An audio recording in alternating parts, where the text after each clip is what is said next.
Hello दोस्तों, नमस्ते प्रणाम। हम किरण शर्मा, हम मंजू शर्मा अपना चैनल पर स्वागत करे छी। नमस्ते प्रणाम जते दाई माय दीदी भाजी चाची बहन छी सब गोटन के प्रणाम करे छी। सब गोटन एना ते प्यारा आशीर्वाद देबा, अहाँ सब प्यारा आशीर्वाद बहुते मिली, हम बहुते खुश छी।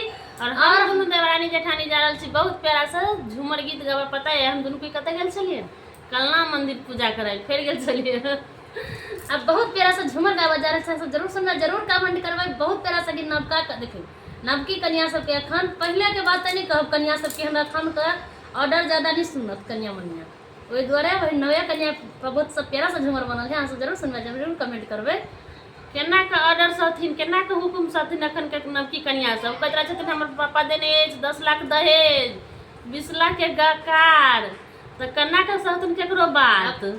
पहले चली दै छलखिन ते द्वारे हुकुम ने रहे छला। बहुत प्यारा सा गीत यहाँ सब जरूर सुनबे, जरूर कमेंट करबे। आ गीत केहन लागत अखन के कन्या सब जबरदस्त होय छै, एही लगा कि हर चीज उनका नैहर में दै छै। एहन कोनो चीज नहीं छै कि अखन के देख रहल छी जब शादी विवाह होइ छै तो एहन हर चीज उनका देने रहे छै। कूलर, टीवी, फ्रिज, बर्तन के तो कोनो नेमे नहीं छै। आ चाहे दहेज तो आब एते ल रहल छी से कोनो जवाबे नहीं छै। तो जहिना दहेज ले छथिन तहिना उ सब दहेज कम करियो, मान बढ़ा लिया। तो अहाँ सब जरूर सुनू गीत और कमेंट करके जरूर बहुत प्यारा बताओ। सा झूमर गीत है, अहाँ सब जरूर सुनबे, जरूर कमेंट तो दहेज लेबे के कोई नहीं कोशिश करब, नहीं तो कनिया ओहने रंगदार मिलत। बेलना छोड़ के हाथ में मोबाइल धऽ के सबसे बात करत। हमरा सबके मिथिलांचल में एकटा गाना वायरल रहे छै मैथिली में। यो बार हम बाबा ये की केलिए कि मोबाइल वाला बेलना वाला हाथ में मोबाइल धऽ देलिए, बड़ चिकन गीत छै।